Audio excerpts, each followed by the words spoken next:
fullback received the trophy from Flip. From the Indian side.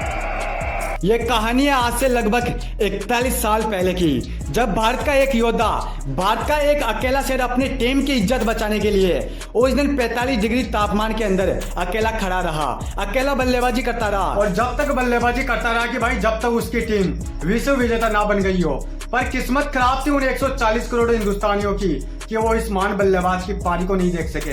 एक ऐसी पारी मेरे दोस्त जिसको कोई भी नहीं देख सका।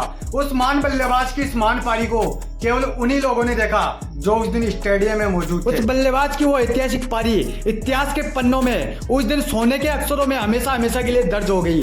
आज की दुनिया में कई बड़े से बड़े बल्लेबाज हैं, पर मेरे भाई उस जैसा बल्लेबाज ना तो कभी था और ना ही कभी आगे आएगा। ये कहानी है मेरे भाई 1983 वर्ल्ड कप की, जब भारतीय टीम के कप्तान कपिल देव ने अपने करोड़ों हिंदुस्तानियों के केवल एक सपने के लिए वो बीच मैदान पर हैवान बन गए थे।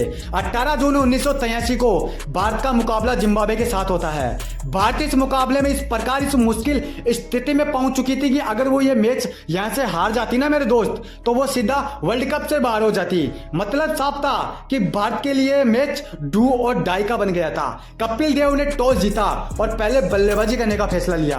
भारत की ओर से पारी की शुरुआत करने गावस्कर सर और श्रीकांत सर जब मैदान में उतरने वाले थे, तब कपिल देव उनके पास गए और उनको कहा कि जाओ इस मैच में अपनी जी जान लगा दो। आज करोड़ों हिंदुस्तानियों की इज्जत तुम दोनों बल्लेबाजों के हाथों में है। जाओ और इस तरीके से बल्लेबाजी करो कि मेरे को मैदान पर ना आना पड़े। इतना कहकर कपिल देव नहाने के लिए बाथरूम में चले जाते हैं और दोनों बल्लेबाज मैदान पर। लेकिन जैसे ही मैदान पर गए वो दोनों बल्लेबाज आउट होकर ड्रेसिंग रूम में वापस लौट चले। जिम्बाब्वे के दोनों गेंदबाज केविन पीटरसन और केविन ऑर्सन ने इस मैच में महाप्रलय मचा दिया। कपिल देव दरवाजा बंद करके ना ही रहते मेरे भाई कि तभी पीछे से महेंद्र अमरनाथ और संदीप पाटिल का भी विकेट गिर जाता है। वो भी पवेलियन में बैठ जाते हैं। अपने 4 बल्लेबाजों को आउट होता देख बलविंदर सिंह सिद्धू कपिल देव को बुलाने के लिए उनके पास चले जाते हैं। दरवाजा खटखटाने लगते हैं। लगातार दरवाजा खटखटाने से कपिल देव को गुस्सा आ जाता है और वो बाहर आकर सिद्धू पर चिल्लाने लगते हैं। पर सिद्धू ने जब इस मैच की पूरी कहानी बताई तो कपिल देव तुरंत बाहर चले आए और बाहर आकर देखा तो भारत के टॉप 4 बल्लेबाज मेरे भाई आउट होकर अपनी टीम की हार का तमाशा देख रहे थे।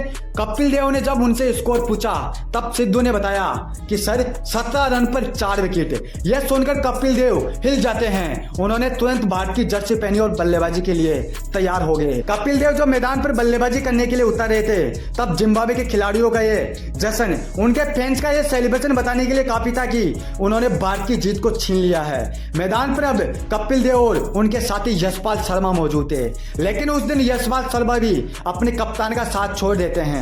यशपाल शर्मा का विकेट गिरते या पूरी दुनिया को यह समझ में आ चुका था कि भारत जल्दी ही अपने घर लौटने वाला है। किसी भी समय भारतीय टीम इस मुकाबले को हार सकती है। चारों तरफ टीवी चैनलों में केवल एक ही न्यूज चल रही थी कि भाई भारत कभी भी जिम्बाब्वे से हारकर इस वर्ल्ड कप के टूर्नामेंट से बाहर हो सकता है। कप्तान उस दिन अपने खिलाड़ियों की इस बुरी दशा को देखकर बीच मैदान पर ही रोने लगता है, लेकिन उनके इन आंसुओं को कोई देख नहीं सका क्योंकि बीबीसी की स्ट्राइक की वजह से इस मैच के लाइव प्रसारण को वहीं पर ही रोक दिया गया। भारतीय दर्शक अपने खिलाड़ियों से नाराज होकर अपने घर लौटने लगे थे। इस मैच के टिकटों को फाड़ दिया था। भारतीय फैंस अपने खिलाड़ियों से इस कदर नाराज हुए कि उन्होंने भाई अपने घरों के एलईडी टीवियों तक को भी फोड़ डाला।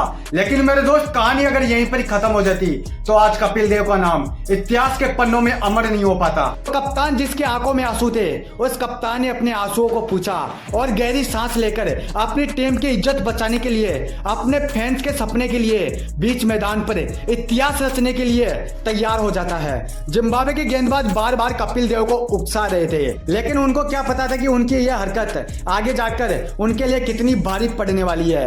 कपिल देव ने धीरे धीरे देश को संभालना शुरू किया, धीरे धीरे बल्लेबाजी करना चालू किया, लेकिन तभी पीछे से भारत का एक और विकेट गिर जाता है। रोजर बिन्नी अपने कप्तान का साथ बीच में ही छोड़कर मैदान से लौट जाते हैं। बिन्नी के बाद रवि शास्त्री भी 1 रन बनाकर पवेलियन चल देते हैं। अब यह कन्फर्म हो चुका था कि भारत 100 रन भी नहीं बना पाएगी। 100 रन के भीतर पूरी भारतीय टीम सिमट जाएगी। यहीं पर ही भारतीय टीम का पूरा खेल खत्म हो जाएगा। शर्म से सभी का चेहरा झुक गया था। भारत के सभी खिलाड़ी मैच को बीच में छोड़कर ऊपर वाली मंजिल पर जाकर वहीं पर ही बैठकर आराम करने लगते हैं, क्योंकि सभी खिलाड़ियों को अब ये पता चल चुका था कि हम कभी भी इस मैच को, कभी भी इस क्वार्टर फाइनल मैच को हार सकते हैं। थोड़ी देर मैदान पर यही सब चलता रहा। भारत के कप्तान ने उस दिन ये बात अच्छी तरीके से सोच ली थी कि भाई मैं जब तक मैदान से नहीं लौटूंगा, कि जब तक मैं मेरी टीम को एक अच्छे स्कोर तक ना पहुंचा दूं। भारतीय टीम का प्रोजेक्टर स्कोर मात्र 150 रन दिखा रहा था, लेकिन यहीं से शुरुआत होती है इस मैच की असली कहानी की। कपिल देव ने यहां से ये सोच लिया कि अगर मैं ज्यादा देर तक शांत रह गया तो कहानी मेरे भाई यहीं पर ही खत्म हो जाएगी। अगर हम ये मैच हार गए तो इतिहास के अंदर लोग ये बातें बनाएंगे कि कपिल देव के रहते रहते भारतीय टीम क्वार्टर फाइनल हार गई। कपिल देव के पास ज्यादा टाइम नहीं था, तो उनको यहीं से ही अपनी पारी की शुरुआत करनी थी। एक और तो कपिल देव ने शांति से बल्लेबाजी की, लेकिन अगले ही ओवर में 3 लंबे छक्के लगाकर कपिल देव ने अपनी तूफानी पारी का आगाज किया।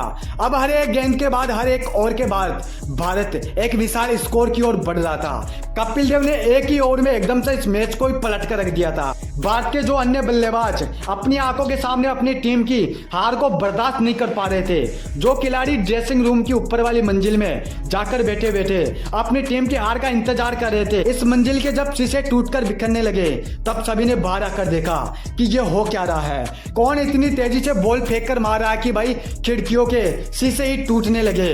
सभी खिलाड़ियों ने बाहर आकर यह सब देखा तो उनकी आंखें फटी की फटी रह गई। कपिल देव की तूफानी पारी को देखकर सभी बल्लेबाज एक दूसरे का चेहरा देखने लगे। सारे खिलाड़ी अब बाहर आ जाते हैं। एक जगह खड़े होकर कपिल देव की इस तूफानी पारी का आनंद ले रहे थे। महेंद्र अमरनाथ और संदीप पाटिल जैसे दिग्गज बल्लेबाज एक जगह खड़े होकर उस 45 डिग्री तापमान के अंदर अपने उस बल्लेबाज का हौसला बढ़ा रहे थे। कपिल देव की इस अंदाज, इस काउंटर अटैक से जिम्बाब्वे के गेंदबाज अब बीच मैदान पर इधर उधर भागने लगे थे। जो गेंदबाज इससे पहले कपिल देव का मजाक बना रहे थे, भारतीय टीम का मजाक उड़ा रहे थे, उनको लग रहा था कि हमने ये मैच जीत लिया। अब वो बीच मैदान पर खून के आंसू रो रहे थे। उनको समझ में नहीं आ रहा था कि भाई इस बल्लेबाज को कैसे रोका जाए। ओवर बदल रहे थे, गेंदबाज बदल रहे थे, पर कपिल देव का काम नहीं। देखते देखते कपिल देव ने अपना शतक पूरा कर लिया, लेकिन कपिल देव ने अपने शतक का सेलिब्रेशन नहीं किया, क्योंकि उनको पता था कि मेरा काम अभी खत्म नहीं हुआ। तो उन्होंने अपनी पारी को वैसे ही जारी रखा। 130 का स्कोर बना, 140 का बना, 150 का बना, 160 का स्कोर बना। कपिल देव की इस पारी को देखकर सभी भारतीय बल्लेबाज अपनी आंखों पर विश्वास नहीं कर पा रहे थे कि बीच मैदान पर यह कौन सा बवंडर आ गया। आंखों से आंसू निकल रहे थे, माथे पर पसीना आ रहा था, उनकी जर्सी पसीने से लथपथ हो रखी थी, लेकिन फिर भी वो बल्लेबाजी करता रहा। कपिल देव जब 170 रन के स्कोर पर पहुंचे तो सभी भारतीय बल्लेबाजों का दिल घबराने लगा, क्योंकि उस समय के सबसे महान बल्लेबाज ग्रीन टन्नल के नाम एक ऐसा रिकॉर्ड था जो आज तक, उस रिकॉर्ड तक दुनिया का कोई अन्य बल्लेबाज पहुंच भी नहीं पाया था। लेकिन कपिल देव ग्रीन टन्नल की उस रिकॉर्ड से केवल 1 रन दूर थे। तो भारतीय बल्लेबाजों को यह डर था कि कहीं कपिल देव आउट ना हो जाए, लेकिन ऐसा कुछ भी नहीं हुआ। जैसे ही कपिल देव ने 1 रन दौड़ कर लिया, उन्होंने ग्रीन टन्नल के 171 रन के रिकॉर्ड को ध्वस्त कर डाला। लेकिन कपिल देव को इस रिकॉर्ड के बारे में कुछ पता नहीं था। कपिल देव के 1 रन लेते स्टेडियम में मौजूद सभी दर्शक, सभी बल्लेबाज जोर जोर से तालियां बजाने लगे। तो कपिल देव के नॉन स्ट्राइक वाले बल्लेबाज ने उनसे पूछ ही लिया कि कपिल देव, तुमने शतक बनाया, तुमने 150 का स्कोर बनाया, तब इतनी तालियां नहीं बजी, लेकिन तुमने जब ये 1 रन दौड़ के लिया तो ये सभी खड़े होकर तालियां बजा रहे, ऐसा क्यों है? इसका जवाब कपिल देव के पास भी नहीं था। कपिल देव ने उस दिन 175 रन की पारी खेलकर अपनी टीम का स्कोर 50 ओवरों में 268 रन तक पहुंचा दिया था। इस बल्लेबाज की वो पारी जब खत्म हुई, जब वो ड्रेसिंग रूम में आ रहा था, तब रवि शास्त्री उनके पास आए और बोला कि कपिल देव, हम बहुत भाग्यशाली है, हमारी किस्मत बहुत अच्छी है कि हमने तुम्हारी इस महान पारी को देखा। किस्मत तो उन करोड़ों हिंदुस्तानियों की खराब है जो आज आपकी इस पारी को नहीं देख सके, क्योंकि बीबीसी की स्ट्राइक की वजह से इस मैच के लाइव प्रसारण को बीच में ही रोक दिया गया। इस मैच की रिकॉर्डिंग नहीं की गई। हमने पिछले जन्मों में कोई पुण्य कर्म किए थे कि हमको यह आपकी पारी देखने को मिली। बलविंदर ने कपिल देव को बताया कि सर, आपने ग्रीन टन्नल के 171 रन के रिकॉर्ड को तोड़कर अपना नाम इतिहास के पन्नों में दर्ज करवा लिया। सर, आपने क्रिकेट के इतिहास में सबसे ज्यादा रनों का रिकॉर्ड को ध्वस्त कर डाला। तब जाकर कपिल देव को समझ में आया कि भाई उस समय मेरे 1 रन पर इतनी तालियां क्यों बज रही थी। उस दिन कपिल देव ने एक ऐसी पारी खेली थी जो इससे पहले किसी भी बल्लेबाज ने नहीं खेली। कपिल देव को ड्रेसिंग रूम में बैठाया गया, उनको पानी पिलाया गया। स्टेडियम में मौजूद सभी दर्शक कपिल देव को देखकर अपने आप को गौरवान्वित महसूस कर रहे थे। दूसरी पारी की शुरुआत हुई और भारतीय गेंदबाजों ने इस मैच में इस प्रकार से आतंक मचाया कि भारतीय टीम यह मैच 38 रन से जीत लेती है और फिर सेमीफाइनल में ऑस्ट्रेलिया को हराकर फाइनल में प्रवेश कर लेती है।